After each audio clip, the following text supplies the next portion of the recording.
Кај мене лично, затоа што беше пратена таа порака, нели, си слабак, лигуш или што и да е, нели, ако плачеш, ако покажеш некоја емоција од тој спектар.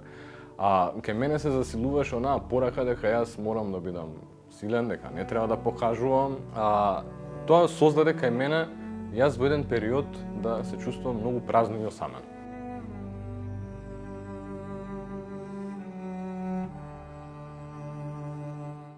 Многу често, момчињата, мислам, дури сме се уште мали, имаме одредена општествена, дали искажана директно или индиректно, забрана за одредени емоции, дали да ги чувствуваме, дали да ги изразуваме. Тие се многу силни пораки кои што си ги врежуваме после во нас и е тешко да направиме поинаку. Е вистинска борба, а не мора, тоа е одредена грубост према самите себе.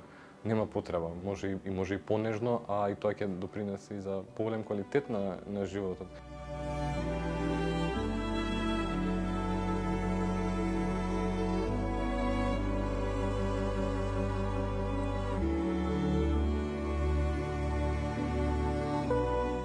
Запаѓањето во длабока ментална криза со менталното здравје и како може да доведе до посегнување по животот.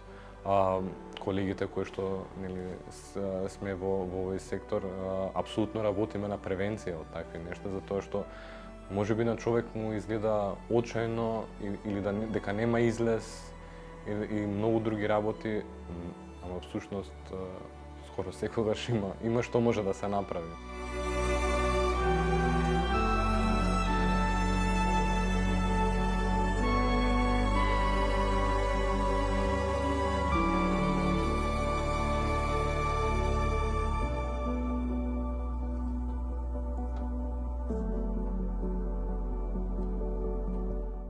Најчесто бараат кој ќе им дојде зорт. Ќе им дојде премногу и кога им е многу тешко. Исто како и, нели, медицинските лекари кои што зборат за некои работи, подобро е превентива или порано кога е на почетокот, исто така и во аспект на менталното здравје.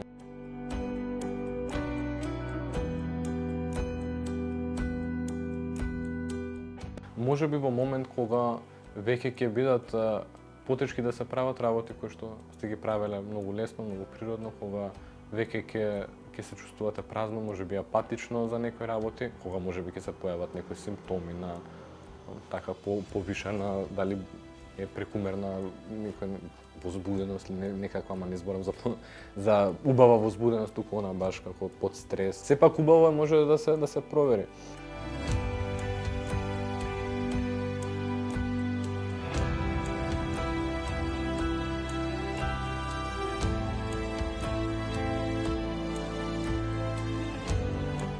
Како општество што може да направиме е да дадеме простор за една дискусија, за еден дискурс, за да се зборува за ова, да не биде толку стигма. Јас би сакал, мислам, не само кај мажите, туку и општо за менталното здравје да се направат поефикасни системи за поддршка. Апсолутно сметам дека имаме проблем со текот на информациите во ова општество, што ми е апсурдно во 2025 да го зборувам, во 21 век општо. Така да сметам дека потребно е да се има пристап до информации каде човек може да се обрати за одредени услуги, да прими, кои што како општество се нудат.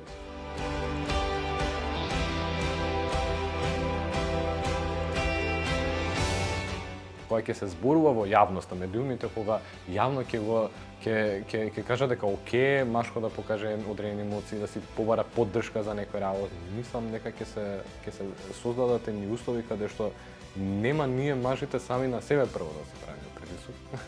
И тоа ќе го олесни процесот на поголема интеграција во општеството и сплотено, затоа што, ќе кажам, човечките потреби не разликуваат пол.